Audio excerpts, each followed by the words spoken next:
and an interpretive artist for a local park district in Ohio, where she conducts a variety of nature drawing programs for children and adults. Danette received a Sustainability Change Maker Award in Akron for repurposed artwork and sustainable program in a park in Akron. You can see her work at the Summit County Courthouse, Akrononia Gallery, the Akron Art Museum, F.A. is that Seisenberg Cyberland. Nature Rim in Akron, and Lake Hospital. Additionally, Danette students worked from a nature journeying for wellness program, became an exhibit installation at the F.A. Seelenberg Nature Rim. So please join me in welcoming Danette Rushboldt. Yay! Well, welcome. I'm so glad that y'all decided to come today. It's one of the things that we're going to talk about, how to stay from becoming isolated in your home. So if you have a pencil and paper handy, keep it around because we are going to be talking about a variety of topics today. So you might want to jot some notes. I'm a big proponent of planting seeds and having you guys go and do a little bit more of a deep dive in learning about something. And as I've said in the other two sessions that I've done, if you want to research things on the internet, do yourself a favor and look at things that end in a .org or a .edu. Those have the most comprehensive, well-researched information out there. A .com can also have those things, but they don't have to jump through as many hoops to get things published. They don't do as much research, perhaps. So if you find something interesting on a .com, see if you can collaborate or corroborate it with a .org or a .edu. I like to begin my programs with quotes because I'm a visual artist, but I love the written word, and I am not really good at putting words together, but boy, can I appreciate when things are written beautifully. So sometimes a quote can hit you and it can just say, wow, that's amazing. So I have some quotes again that you might want to jot down. I love journaling, and if you're a journaler, I think that is a great way to get things out. A gratitude journal is an amazing thing because it really starts the tone right away with a positive note. So utilizing nature and art is something that I love, and I love that the job that I have allows me to bring those two things together. So we're going to jump in feet first, and we're going to learn. Now, I'm going to, like I say, I'm going to try to share my screen. And again, don't judge a dirty desktop, people, because mine is pretty trashed, but I'm gonna go whoop, all the way up here. So Samantha, if you can give me a thumbs up that you see my PowerPoint, that would be amazing. Yahoo! Whoo, technology is working with us tonight. So I have 4 quotes, and usually I have them separated, but like I said, I have so much information for you. So I have just placed them all on one slide. There's no place like home. We've heard that one a million times if you know the movie Wizard of Oz. But if we really think about it, that's pretty important. If we can really embrace that, there is no place like it. The second one is from Helen Keller, and I think we're all probably familiar with who she is. She was a deaf mute that lived this amazing life and never allowed her disabilities or her different abilities change the way she functioned in the world. So this quote from her, I think, is amazing. To me, a lush carpet of pine needles or spongy grass is more welcome than the most luxurious Persian rug. Right? Think about how things make you feel in your home. Okay. And the next one is a Native American proverb. We don't inherit the earth from our ancestors. We borrow it from our children. So if we could think a little more globally about what our home is, and it's not just that house that we live in, but globally thinking of the earth, that's our home. Wow, if we think about it in a different context, like we're here for a short period of time, and we're borrowing it from our kids, and most of us want our kids to do better than we do, right? That's our hope for them, that they continue moving up in the world and the life. So we want to make sure that our planet is everything that it can be, that we leave our planet better than we got it. And then the last one is from Carl Sagan, and it is preserve and cherish the pale blue dot because it's the only home we've ever known, right? So I think those are some pretty amazing quotes that can touch you on so many different levels, from physically to emotionally to globally, thinking outside of ourselves. So copy those down if you want. Don't copy any of them. This is all for you. And I'm so excited that you guys are with me today, because I think even there's just so much opportunity for us to not feel isolation if we join things like Zoom classes.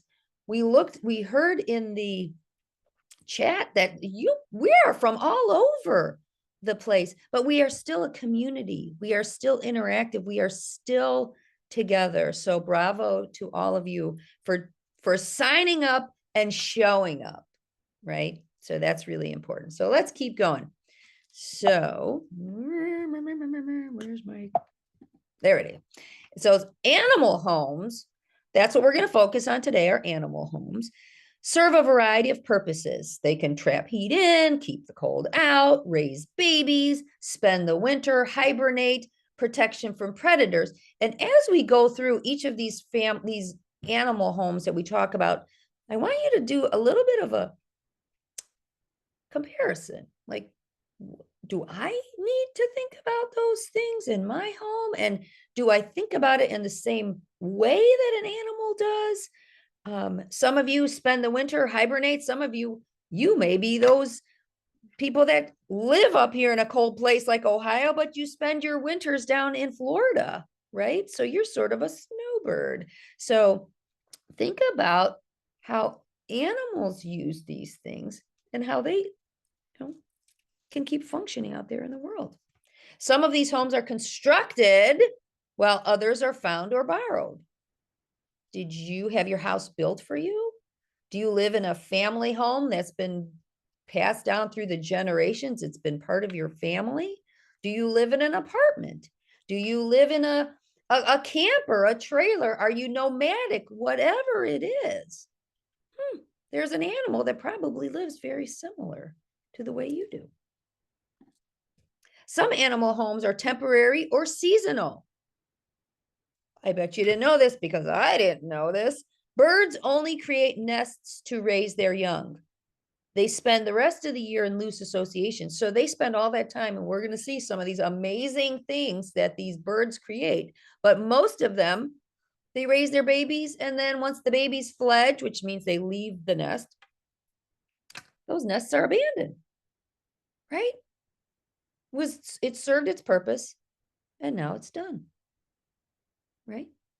And that's the beauty about animals. They know when something has run its course and they can let it go. We kind of hold on maybe a little bit longer than maybe we should. So that's a good thing that we can look and learn from the animals. Ants and honeybees create homes as communities that survive together. There's different families in different cultures where grandparents live with grandchildren, aunts and uncles and sisters and brothers, and everybody lives in the same home or the same area of the world. So ants and honeybees create their homes as communities. Everyone has a part. Everybody is important in there. Groundhogs, on the other hand, create homes, have their babies, and then as adults, they're like, see ya. Go about your life. I'm going to go about mine. I am on my own. And that's perfectly acceptable if that makes you happy, right? So there we go. Temporary or seasonal homes. Now, when we're thinking about homes, where is the home located? We always heard that, especially when you're getting ready to buy a house or sell a house or whatever. It's location, location, location. Same thing with animals. Where did they put their house? Why did they choose to put it there? What purpose does it serve? Other things that we're going to talk about are what materials are used to construct the home or shelter. Now this is important. What is a want and what is a need? Okay, those are some things that you're going to have to do a little bit of introspective thinking right now about something like that. How does an animal's home protect it from predators? How do our homes protect us? And what are our predators? Right? What do we need protection from? Elements, falls, isolation, right? And that's what I'm talking about, that you signed into this class, this program. You are part of this community right now. This 1 hour that we have together, we are a community. So that is help fending off isolation. So if you could just pat yourselves on the back and good job for tuning in and helping you to fight off things like that. So we're going to dive right into everybody's favorite animal, right? The spider. Ooh. Now, this is a very widespread spider as far as the country goes. It's a garden spider, and it has its name is Argiope, and it creates a web. Now, a web, we don't think of them really as homes because we think of a home as something that has, a place to sleep, a place to, have babies, a place to do all these things. In a web, where do you do that? There's no walls, there's no roof. How does this work? A web is a home. A web is created by the silk threads that come from the abdomen of spiders. And this beautiful spider, and that's a little lady, and we know that that's a lady because they're much larger than the males.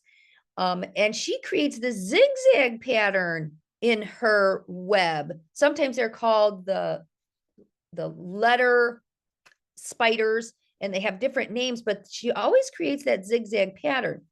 But she will live in the crook of that branch where that spider web is attached. And she waits, and she has sort of like here's the web. She puts one of her feet on it, or several of her feet, because remember, she's got 8 of them. And she puts them on the web. And as soon as that web starts to vibrate, she knows dinner is served. And then she climbs out of that crook in the branch, and she goes down and she injects her food. Oh, this is amazing. She injects her food with venom, which turns the inside of the insect, fly, whatever it is, into this ooey gooey, slushy sort of organy milkshake. And then she injects her mouth parts, which are like a straw, into that ooey gooey mess, and she just sucks all the juices right out of that prey. So very, very interesting. So if you are afraid of spiders, understood, they are kind of scary, but boy, oh boy, are they interesting. My goodness. And so important out there in the world. And remember, when you're out walking through the park or your backyard, and you happen to walk into a web, we've all done that, right? And we're like, oh my gosh, and you try to get it off of you as soon as possible. Well, that little bit of discomfort that you're just feeling, imagine how that spider is like, oh my gosh, I just made that. So consider their viewpoint on all of that as well. And they probably, if they could, without anthropomorphizing, which means giving animals human characteristics, we don't think that they're taking offense to it, but I'm sure there was like, Oh man, I gotta do it again. Okay. Now the next spider, this is called a wolf spider. And the wolf spider has a very different way of catching prey. It doesn't spin that beautiful web that we're all sort of familiar with. This one is on the ground, and it is called the wolf spider because it hunts. It is a hunting spider in that it hides in that webbing that it has created. When something comes by, an ant, a fly flies down, a worm goes by, and then boom, they fly out of that. Well, not technically fly, but they jump really quickly out of that nest. And then they go and do the same thing, stab that prey, inject it with venom, and end up with this delicious slurry. One of the things that I would love for people to understand is that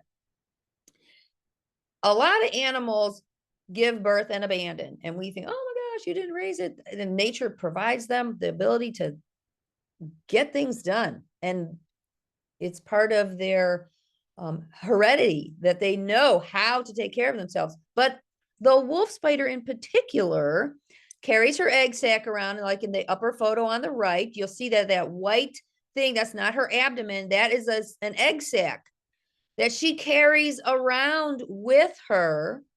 And then once those little tiny spiderlings hatch, she carries them around on her back. On the bottom photo on the right, that is Mama Wolf Spider carrying around her hundreds of babies that just hatched out of that egg case that she carried around for, 2 weeks, whatever it is. I'm not exactly sure, so I don't want you to quote me on what the gestation is before those eggs hatch. So pretty amazing. I think that they're right up there with Mother of the Year as far as that goes.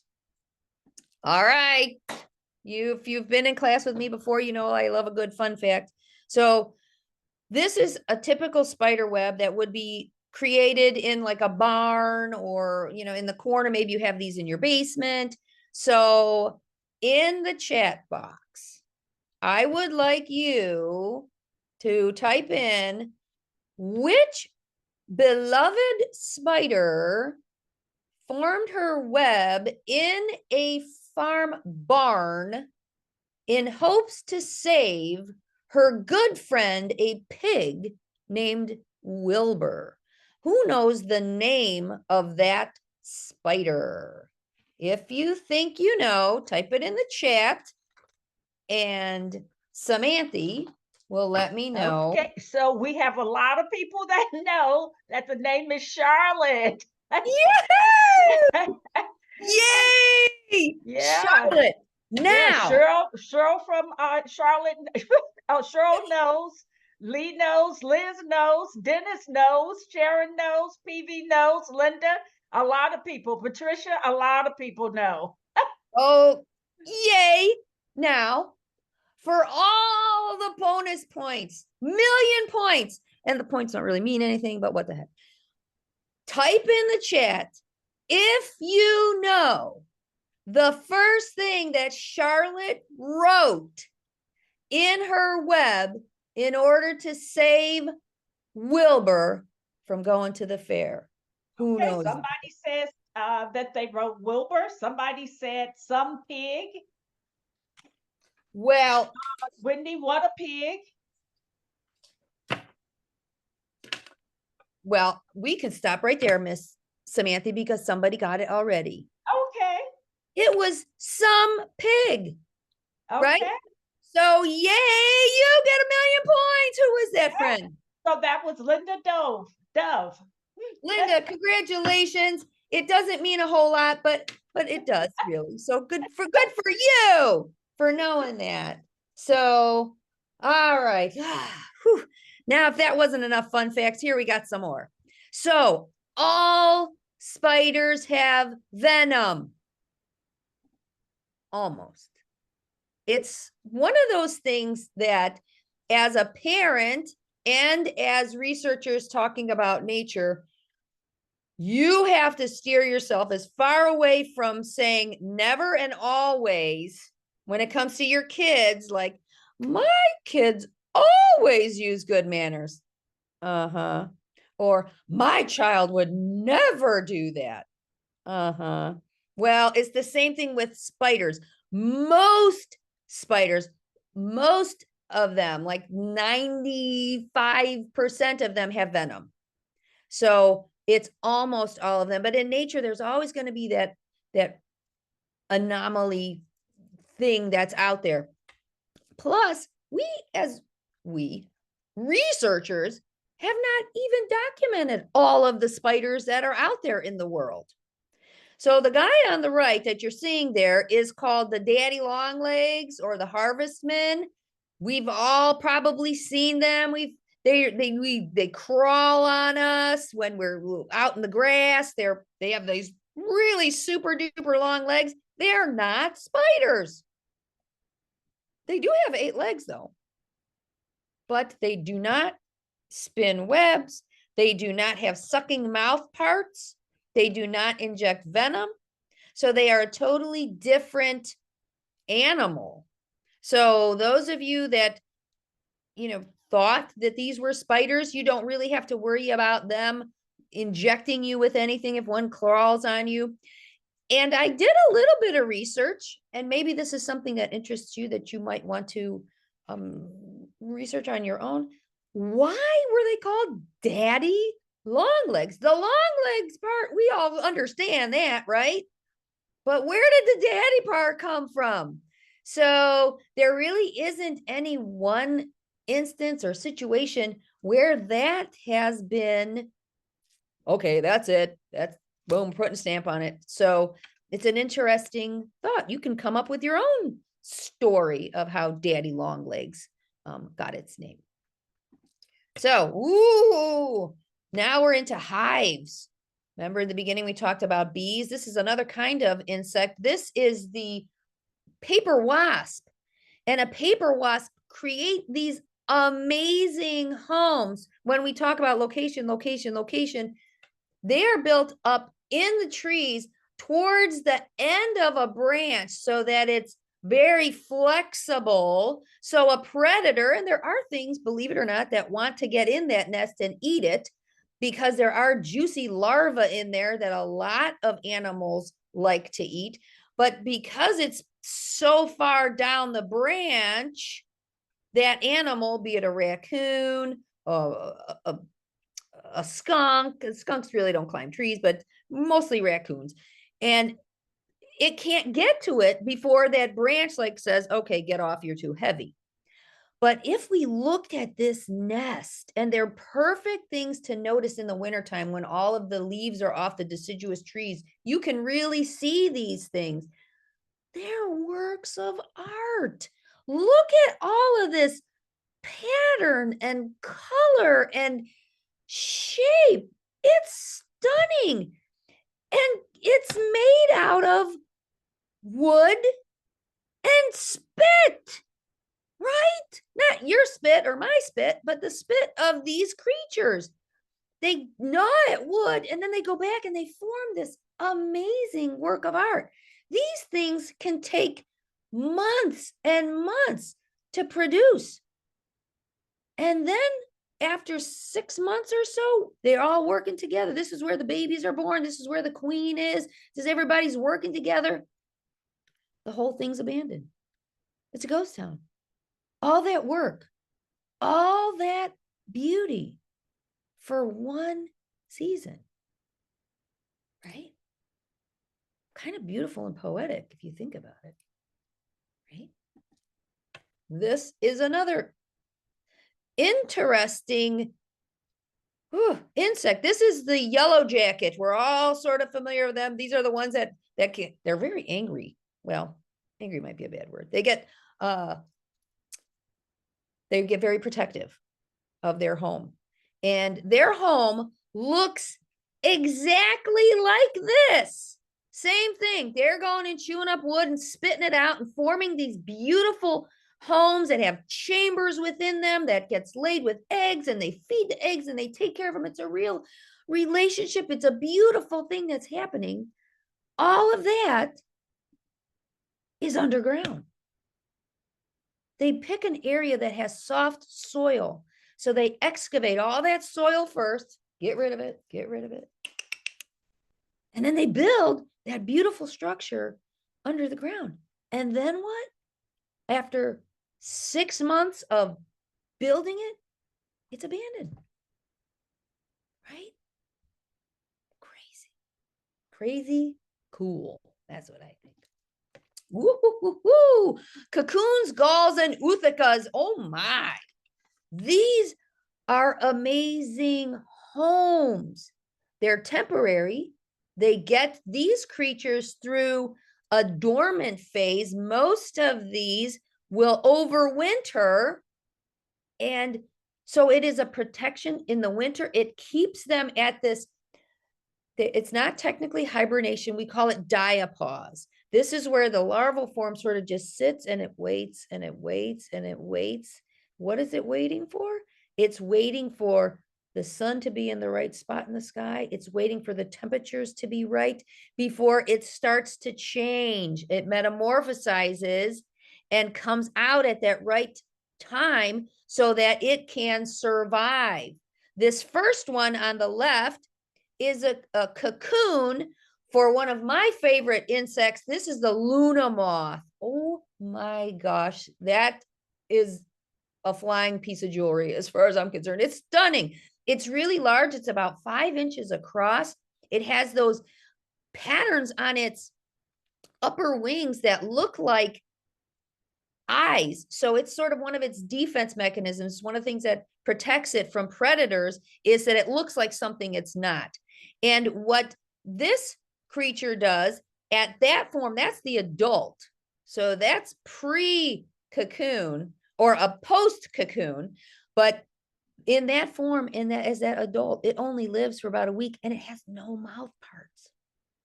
None. So if you get to see one of those in the wild, in your neighborhood, in your yard, you are so lucky. The cocoon is formed in the tree. Their host plants are trees. There's lots of varieties of trees, but the caterpillar will climb to the top of the tree, start chewing on all the leaves. And then when the time is right and it knows, remember, some of these things, they just know instinctively, it starts to form this cocoon where it spins this silk outside of its body and it grabs onto a leaf that's hanging in the tree and it spins around it. So the leaf becomes part of it. And then what happens in the fall to the leaves? It falls off the tree onto the ground. And this is why we have this big initiative where I work that we try to encourage people to not rake their leaves, especially don't put them into bags and don't burn them, because you could be inadvertently brushing some of these amazing cocoons away. So we encourage people to get them off of your grass if you enjoy your lawn, but push them over into the flower bed or the garden bed so that if you have that cocoon, oh my gosh, you might be lucky enough to see that adult for its very, very short lifespan. Now, the center one, that is called a gall. And a gall forms on a plant. This particular one is called a goldenrod gall because it forms on goldenrod, which is a plant that is across the country, I believe. And a goldenrod gall, oh my gosh, the cocoon in the first shot holds one creature. The gall holds one creature. The female, and who comes out of that? That is the goldenrod gall fly. That's its name. Well, that's its common name. But that is what comes out of that gall. The interesting thing is that insect, that goldenrod fly, does not make that structure. The female has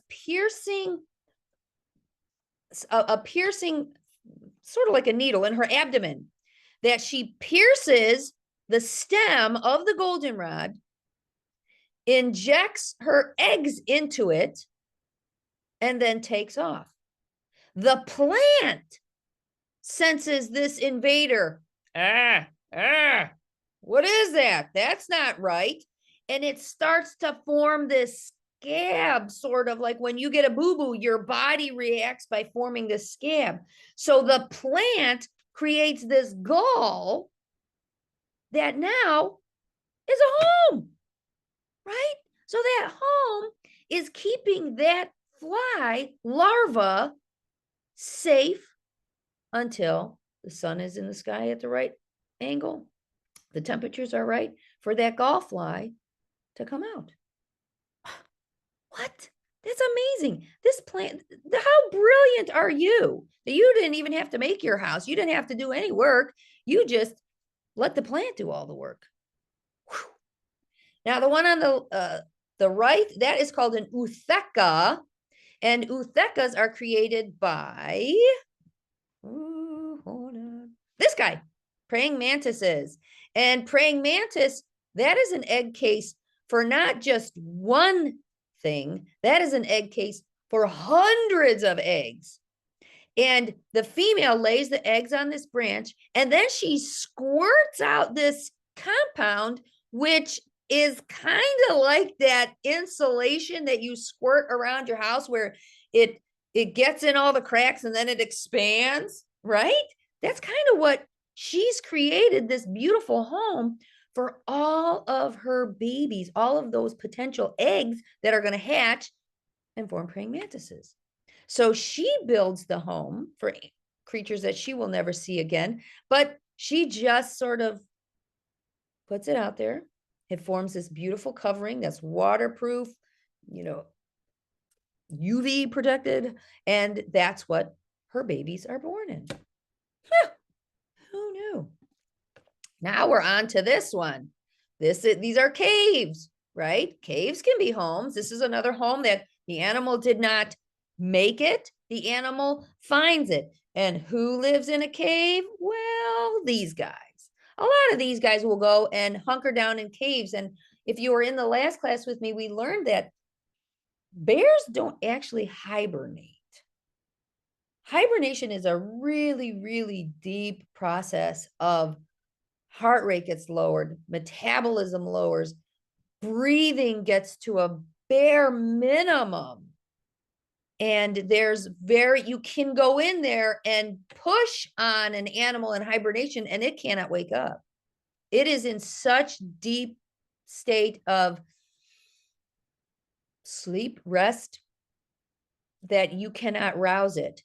So female bears give birth during this hibernation. So I don't know about you, but any of you women out there that were moms or a dad that watched a person give birth, or you have a mom, you ain't sleeping through it. No matter what they give you, you ain't sleeping through it. So, and then after the babies are born, she's feeding them. So she has lots of things going on in there. Who else can live in bats? Well, this guy had a cave, right? We know that Batman had a cave, but he didn't really live in it. But there are bats that do live in caves. They hibernate in them. This is a true hibernator. This is one that you can go into a cave in the middle of winter and try to rouse those bats, get them moving, and they'll be like, I don't think so. And they're not moving. Now, there's an interesting thing that's going on with bats. We're having a little bit of an issue with them. They're getting this virus known as white nose syndrome, where it's a fungus that grows around their nose parts that actually is so irritating that it rouses them from hibernation.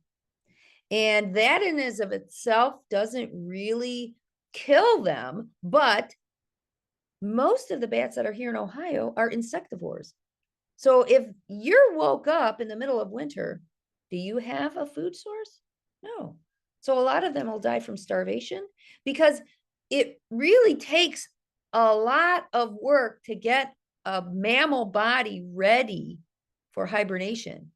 And they can't just be, oh, I got to get that off my nose and go back to sleep. It can't happen. So researchers and scientists are really trying to see how they can help with bats, not to succumb to this, because bats are so important. They eat like 1,000 mosquitoes a night. maybe even more. Maybe that's an hour. It's some ridiculous amount. So we need bats. So if you happen to see one in a cave, look at it. No, he ain't going to come flying in your hair or anything else that we might think.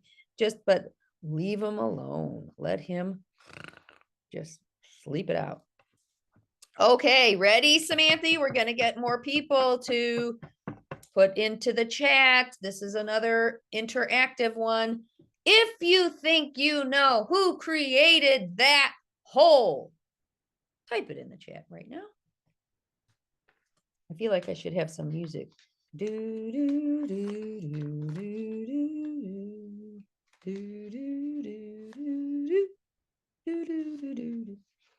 You let me know. Someone says a tarantula, a chipmunk.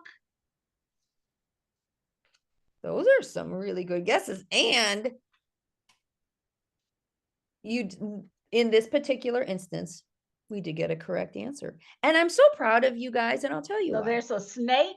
Ooh. I said a rabbit. Oh, well, it's a little small for a rabbit, and rabbit doesn't really dig a hole. They'll sort of make like a burrow where it's sort of a bowl shape out there. But it's a chipmunk. And oh, okay. right? So yeah, Cheryl said a chipmunk. Cheryl, woohoo, you also get 1,000,000 points. So now we have a real race going on.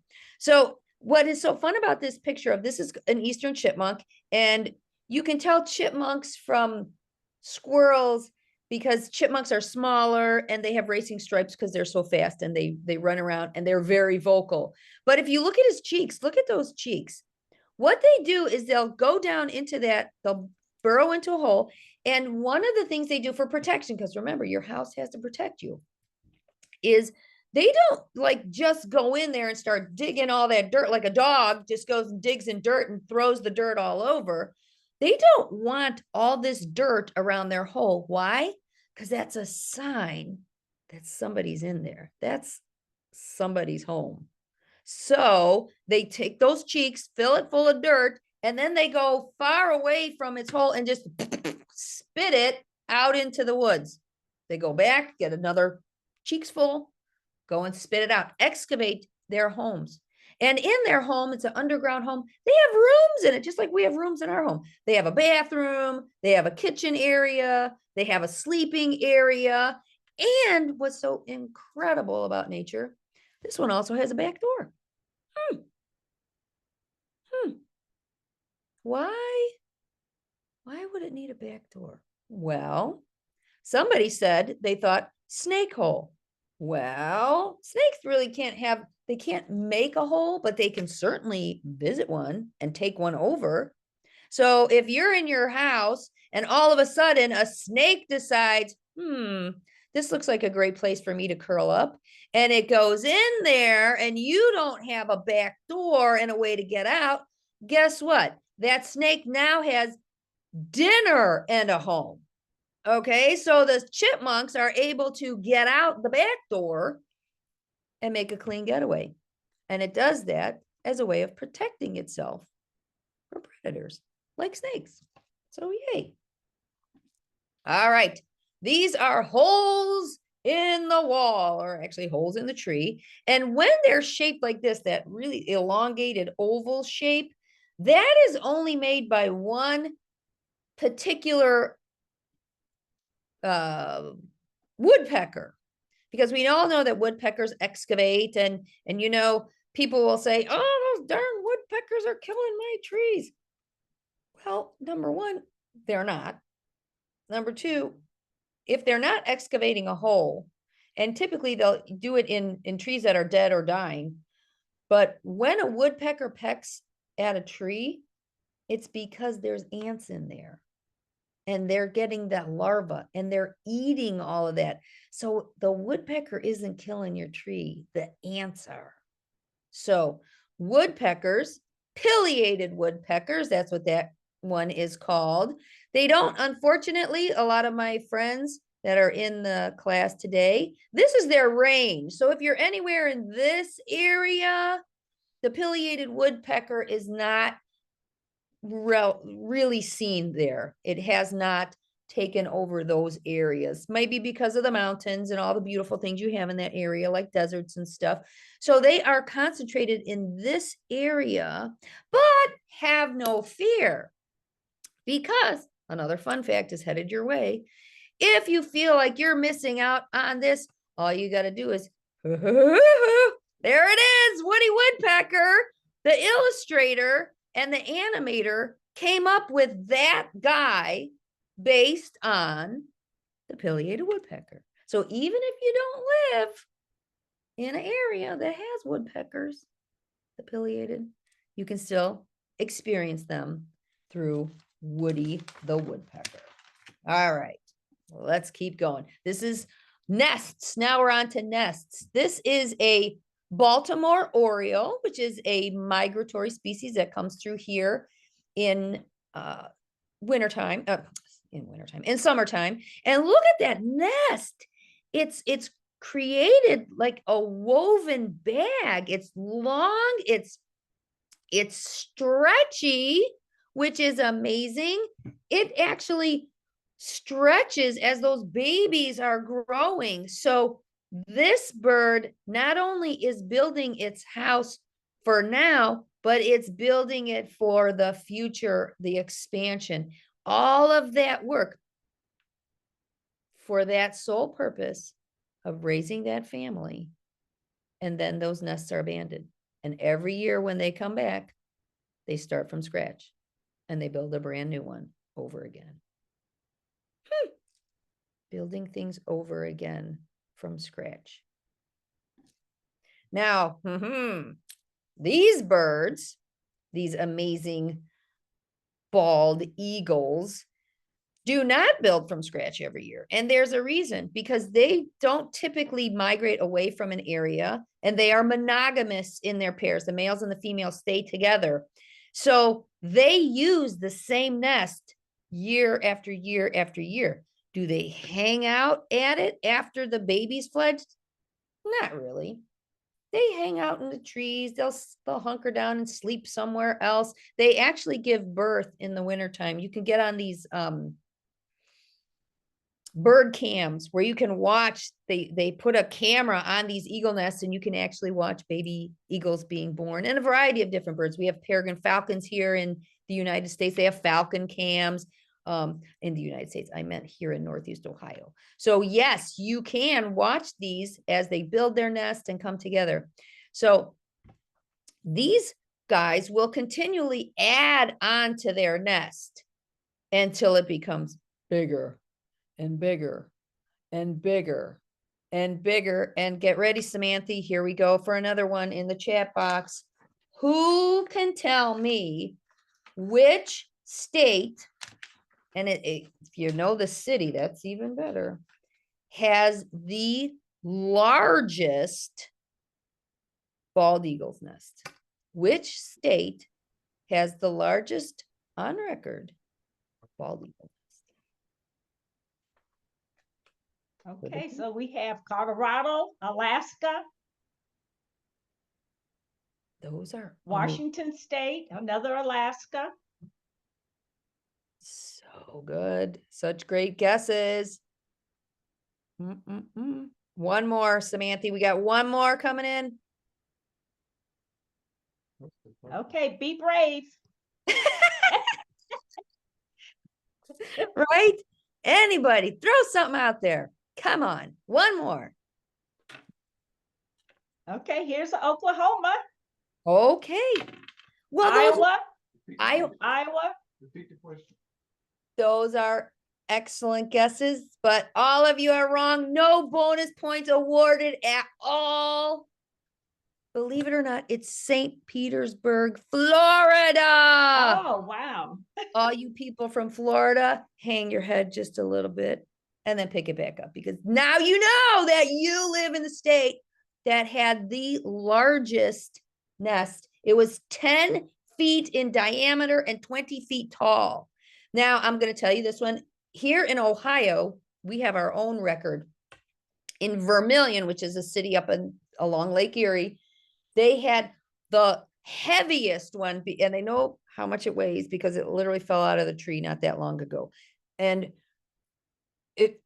imagine you're this tree and you've been having these birds nest in you for, 10, 15 years. You're getting a little heavy there. 2 tons, 2 tons. This nest was that finally fell out of this tree, and it gets the creativity award because it was shaped like a wine glass. So there you go. 2 tons in Vermilion, Ohio. So we also have a record sort of eagle's nest. All right. Now here's another nest in the trees. Looks kind of like, that doesn't look like somebody who knew what they were doing constructed that thing. But that is a dray or a squirrel nest. It looks like a bunch of leaves just blew into the crook of a tree and kind of landed there. But it is purposeful, and it does hold squirrels.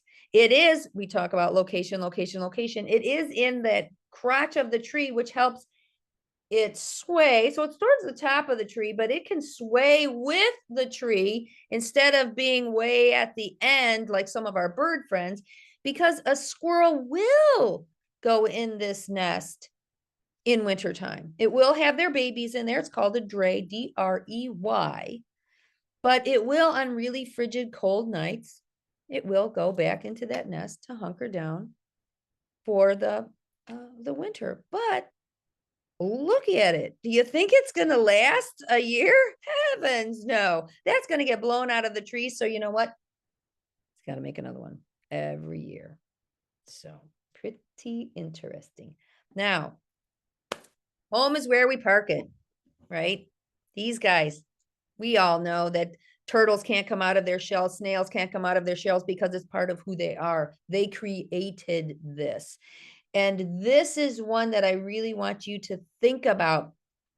Home is where you are. Your house is one thing. Your home is something totally different. Your home can be a variety of places. We have to move, we have to relocate, we have to rebuild lots of different things, but know that the real essence of a home is in you. Okay, you are home. So turtles have this shell. Now this is a box turtle. This is the terrestrial turtle that we have here in Ohio, and he's called a box turtle. He's the only terrestrial, by terrestrial I mean land turtle. We have lots of water turtles, but this is the only one that hangs out on land. And it's called a box turtle because turtles not only have a shell on the top, that's called its carapace, but it also has a shell underneath. It's called the plastron, and there's a hinge on it. So if this is the turtle and his head is sticking out, he tucks his head in, that plastron covers it up. It covers any of the soft body parts, its heads, its legs, its tail, and it becomes pretty impenetrable. That is one of the ways that it protects itself from predators.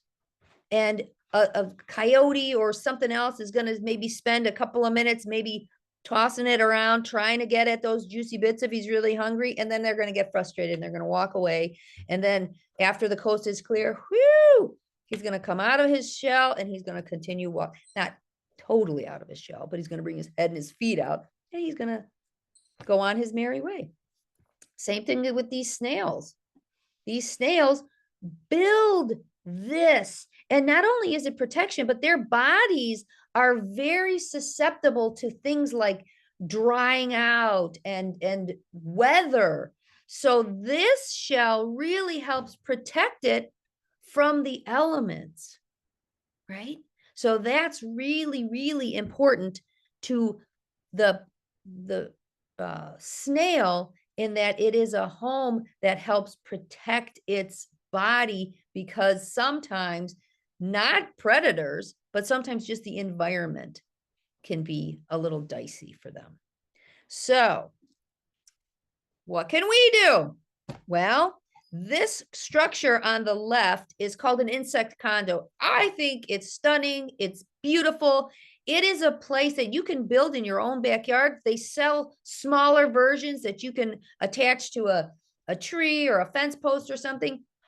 And it is a place for pollinators or for insects to go and seek refuge. Because remember, sometimes a home is permanent, sometimes it's temporary, sometimes it's just for the night.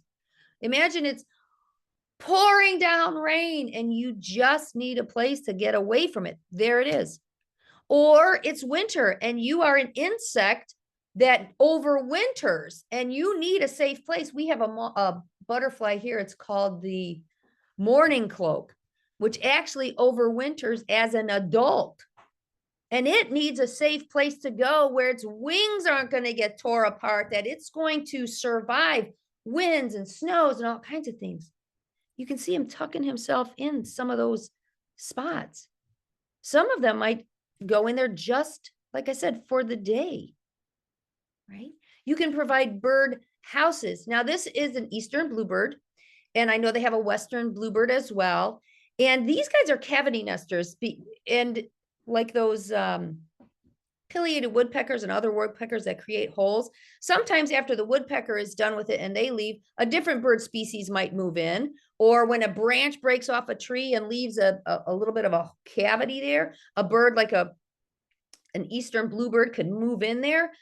But with all of the deforestation and things that are happening and trees that are not available, things like a house that you provide in your yard could be a great alternative to a bird having to create its own home. And again, they are really, really exciting and fun to watch and observe. Now, the bottom of the bottom photo, it's not, there's probably not like a focal point in your yard, but you got your air conditioner sitting out there. So it's not a focal point. You don't want that to be, where you're going to set up your buffet for your picnic. So that's the perfect spot to put branches and leaves and things. And it can provide a safe haven for what? A rabbit trying its best to just get away from a coyote, dives in there. A coyote sees all that. It's too big to navigate through some of those small things. And now, you've provided a home, even if it's just for the night, for that rabbit, right? So we call those brush piles. So those are things that, again, pick a spot in your yard that you're not really using for anything else and allow it to be a safe haven for wildlife. So now, before we leave, and we don't have much time left, I would like you to consider, oops, did I stop sharing or am I still sharing? Samantha, am I still sharing my screen? No, you stopped. Okay. Whew. I'd like you to really take introspective thought on your home. And if you're up to it, a little drawing activity. This is the outside of a home. So think about how your house, how you view your house from the outside. What is on the inside of your house that helps you? And let me see, I have these really great questions for you to consider if you want to think about your house. So when you're looking in it, how does your house feel on the inside? How does it look? How does it work for you? And how does it not? And within these window panes, and again, this is just a rectangle with smaller rectangles and shutters to remind you that you're at the outside looking in. So what does the inside of my house make me feel like? Do I feel cozy? Do I feel overwhelmed? Do I feel isolated in there? What is it inside that house? And just start writing them within the windows. And then think about how you can change them, how you can amend them. If your house is difficult because you have stairs, how can it be modified maybe? And I think there's a program coming up for AARP that will help you to modify your home. So think about that. The next one is just drawing that same rectangle with the rectangles in it, add a little stick with a shade on it to make it look like this is now you're on the inside of your house looking out the window. What do you see outside? What are you afraid of? that's out there? Are you afraid of anything out there? What do you need protection from? What do you physically see out there? Do you see that neighbor and you're just like, oh my gosh, I hope he doesn't see me, right? We all have that neighbor out there. It's a little nosy, a little too familiar. So what are you seeing out there? It could be something funny. It could be something in depth, but if you identify what you're afraid of and how can you change it? And one of the things that I don't want my friends and my participants to be uninformed, but I don't want you to be overwhelmed. So taking a news fast. We hear so much garbage on the news every day, and most of it is not good. So we become fearful of the outside world because all we're hearing is bad things. So do a news fast. You'll be amazed at how differently you can view the outside, right? So take some time to do that.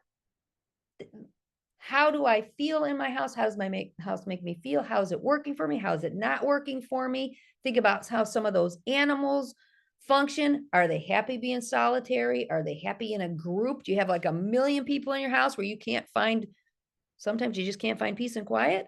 Or am I going to embrace that? So think about how your house functions for you. So that is all I have, Miss Samantha. So hopefully we didn't go over, and we have enough time for you to do the closing or ask questions or anything that we might need to do before we sign off. So what time were we scheduled to sign off? 7 p.m.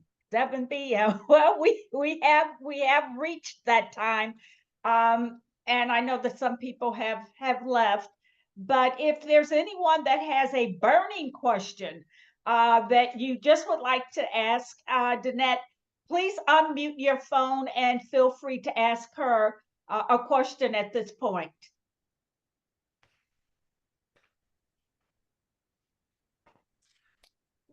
Ooh, Okay. all right. Okay, we have some coming in. This was great. And I agree. I learned so much. This was so interesting. Thank you so much, Danette, for your presentation. And thank all of you for joining us this evening for the third session that connects us with nature. And I'm going to ask Dennis to put that link in the chat, the last two links, so that they will be there as I say goodbye to everyone. And we hope that this has helped to help you to understand how to manage perhaps some of your physical, emotional, and mental well-being.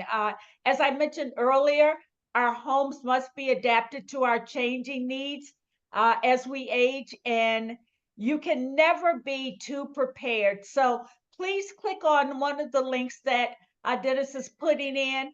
That's a short video that is sure to offer some thoughtful ideas for easy modifications that you might make to your home now.